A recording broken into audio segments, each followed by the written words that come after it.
Hello student, कैसे हैं आप सब। एक बार पुनः आप सभी का आपके अपने चैनल शिव कोचिंग क्लासेस पर स्वागत है।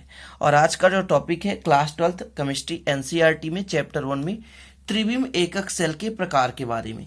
टोटल जो त्रिविम एकक सेल होते हैं उनमें से ऑब्जेक्टिव टाइप का क्वेश्चन पूछा जाता है कि एकक सेलों की संख्या कितनी होती है। तो एकक सेलों की संख्या 14 होती है। मूल क्रिस्टल तंत्र कितने प्रकार के होते हैं, मतलब जिससे भी बट करके एकक सेल बनते हैं। तो मूल क्रिस्टल तंत्र जो होते हैं 7 प्रकार के होते हैं।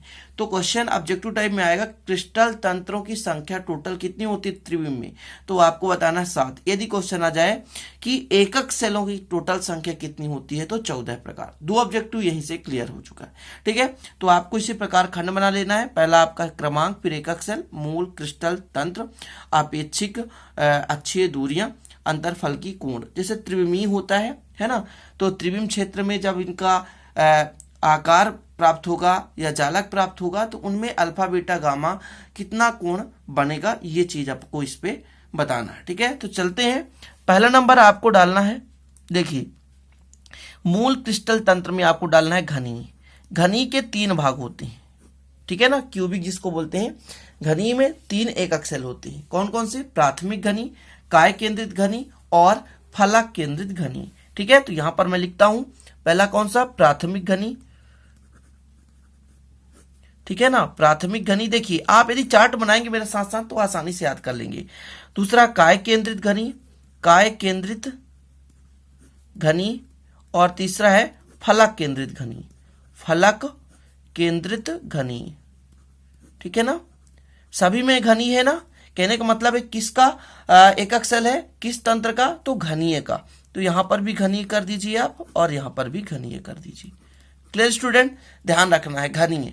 तो ये 1, 2 और 3, मतलब एकक सेल की संख्या कितनी हो चुकी? 3। प्राथमिक घनी, काय केंद्रित घनी, फलक केंद्रित घनी और ये घनी है। ठीक है ना।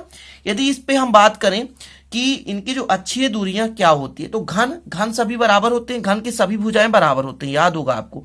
तो सभी भुजाएं बराबर होगी ABC, मतलब इसका भी तीनों बराबर, इसका भी तीनों बराबर होंगे, है ना। और ये जो घनी है, ये घनी में क्लियर है, तीनों के क्या होंगे? बराबर ही होंगे। यदि कोण की बात की जाए स्टूडेंट, तो सभी में कोण अल्फा, बीटा और गामा 3 कोण बनेंगे घन में। वो सभी के सभी कितने डिग्री होंगे? 90 डिग्री। और सभी में वही होगा, अल्फा, बीटा और गामा कितना डिग्री बनेगा? 90 डिग्री। अल्फा बराबर बीटा बराबर गामा कितना डिग्री बनेगा? 90 डिग्री। तो आपके 3 एकक सेल कंप्लीट हो गए, प्राथमिक घनी, काय केंद्रित घनी और फलक केंद्रित घनी। क्लियर है ना। ये घनीय क्रिस्टल तंत्र के प्रकार है, प्राथमिक घनी, काय केंद्रित घनी और फलक केंद्रित घनी। इनमें अच्छी दूरियां तीनों में समान होती है, A बराबर B बराबर C, है ना। और जो कोण भी होता है लगभग तीनों का क्या होता है? बराबर होता है। अब आपको थोड़ा समझ में नहीं आता हो कि कैसे कोण बनता है। जैसे घन बनाते हैं, ठीक है ना, ये घन है आपका, ठीक है, ये घन बना दिया अपन ने ऐसा, ये घन बन गया। तो यहां पर त्रिविमी 3 कोण बनते हैं स्टूडेंट, ठीक है ना। 3 कोण बनते हैं, किसी भी कोण पर लोगे 3 कोण बनेगा। क्लियर। एक आपका ये कोण बना, एक कोण ये और ये कोण। तो मान लीजिए अल्फा, बीटा और गामा, तो तीनों एक दूसरे के लंबवत हैं घन में। तो तीनों के जो कोण होंगे कितने डिग्री होंगे? 90 डिग्री होंगे। तो डायग्राम के माध्यम से भी समझना जरूरी है। अगला क्रिस्टल तंत्र है स्टूडेंट चतुष्कोणीय। ठीक है ना, चतुष्कोणीय यहां पर लिखे चतुष्कोणीय। टोटल ये 7 प्रकार के होते हैं। पहला घनी हो गया, दूसरा आपका चतुष्कोणीय। ठीक है, चतुष्कोणीय के भी 2 प्रकार होते हैं। कौन कौन से? प्राथमिक चतुष्कोणीय और काय केंद्रित चतुष्कोणीय। तो मैं कह दूं प्राथमिक चतुष्कोणीय, चतुष्कोणीय, ठीक है। और दूसरा होता है काय केंद्रित, काय केंद्रित, ठीक है, ये सेम रहेगा चतुष्कोणीय। और इसका भी चतुष्कोणीय और इसका भी चतुष्कोणीय। ठीक, तो ये आपका कौन सा नंबर हो गया? चौथा और ये 5वां। ठीक है, एकक सेल का 5वां हो गया। प्राथमिक चतुष्कोणीय, काय केंद्रित घनी चौथा और 5वां। यदि इनमें बात किया जाए तो इनमें 2 भुजा बराबर होते, चतुष्कोणीय होते 2 भुजा बराबर होते। ठीक है, मतलब A बराबर B होता है लेकिन नॉट इक्वल C। मतलब ऑब्जेक्टिव टाइप में क्वेश्चन आ जाएगा चतुष्कोणीय की निम्नलिखित शर्तें हैं और 4 दे देगा, ये करेक्ट रहेगा। तो इन दोनों में, ठीक है, ऐसा रहेगा। ठीक है, अब ध्यान रखना है कि जो कोण होते हैं स्टूडेंट बराबर होते हैं। इसमें भी अल्फा जो है और बीटा जो गामा है उस 90 डिग्री होता है। ठीक है ना, याद करने में बहुत आसान है यार, क्रम से बस याद करो। देखो अभी तक हमने देखा 5 में तो लगातार क्रम से 90 डिग्री ही आ रहा है। यहां पर 3 लगातार, तीनों भुजाएं बराबर हैं और इनमें जो अक्ष से जो दूरियां हैं तो 2 भुजाएं बराबर है, मतलब समान दूरी पर, और ये भुजा थोड़ा सा असमान है। ये आपका हो गया कौन सा? चतुष्कोणी। चतुष्कोणी के 2 हैं, ठीक है। अब अगला है स्टूडेंट समचतुर्भुजीय, ठीक है ना। कौन सा? समचतुर्भुजीय। समचतुर्भुजीय, समचतुर्भुजीय, ठीक है। इसके 4 होते हैं, प्राथमिक, काय केंद्रित, फलक केंद्रित और अंतः केंद्रित। कौन कौन से? प्राथमिक, पूरा नहीं लिख रहा हूं ना यहां पर, आप लिख लेना प्राथमिक, है ना, और इसके बाद समचतुर्भुजीय। दूसरा है काय केंद्रित, काय केंद्रित समचतुर्भुजीय, ठीक है। तीसरा फलक केंद्रित, फलक केंद्रित समचतुर्भुजीय, ठीक है। इसके बाद अंतः केंद्रित, अंतः केंद्रित समचतुर्भुजीय। सभी में समचतुर्भुजीय, ठीक है ना। 4 प्रकार होते हैं समचतुर्भुजीय के। अब इसमें जो चारों के कंडीशन है वो A not equal B not equal C, ठीक है ना। और सभी में वही होगा कंडीशन, चारों में, ध्यान रहे। यही तो इसमें आसान करने का तरीका है, आसानी से आप इसे तैयार कर सकते हैं। अब देखिए यहां पर आपने देखा था अल्फा बीटा गामा तीनों बराबर, यहां पर भी वही होगा, अल्फा बराबर बीटा बराबर गामा बराबर 90 डिग्री। अब आप ही बताइए आपके कितने तैयार हो चुके हैं? 5, 6, 7, 8 और 9। 9 तो आप आसानी से तैयारी कर सकते हैं। घनी, चतुष्कोणी, समचतुर्भुजीय, कितना इजी है। पहले तीनों बराबर, फिर एक बराबर नहीं, फिर दोनों बराबर नहीं। लॉजिक से तैयार करना मेरे भाई। कैसे याद करोगे? पहले तीनों बराबर, पहले खंड में तीनों बराबर है, कोण भी तीनों बराबर है। दूसरे खंड में सी बराबर नहीं है, बाकी तो बराबर है। और तीसरे खंड में तीनों बराबर नहीं है, ठीक है स्टूडेंट। तो इतना, और इस पे 9 में आप देख सकते हैं कुछ भी टफ नहीं है यार, सभी में कोण बराबर है, बस 90 डिग्री।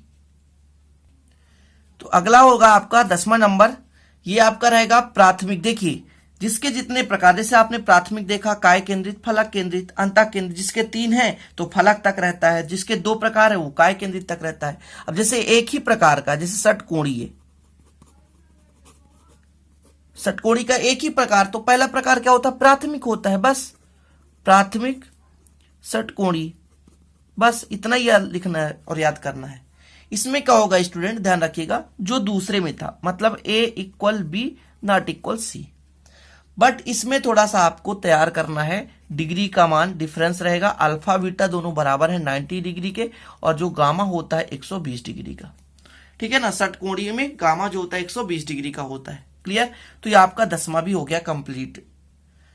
अगला देखें 11 नंबर, है ना, 12 नंबर, और इसके बाद 13 और टोटल 14 प्रकार तो होते ही हैं, ठीक है। तो 11वां है आपका त्रिकोणीय। त्रिकोणीय याद कर लो, त्रिकोणी का भी एक प्रकार होता है। इसके बाद त्रिंताच, त्रिंताच, त्रिंताच का भी एक प्रकार होता है।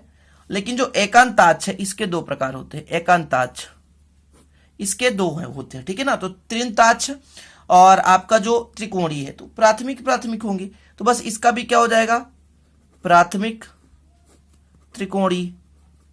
जब केवल सिंगल रहे ना तो प्राथमिक बस जोड़ देना है। इसका हो जाएगा स्टूडेंट प्राथमिक, प्राथमिक त्रिंताच। याद करने का लॉजिक बता रहा हूं मैं आपको। एकांताच के 2 होते हैं, एक प्राथमिक एकांताच, प्राथमिक एकांताच, और फिर आपका दूसरा क्या होता है, काय केंद्रित।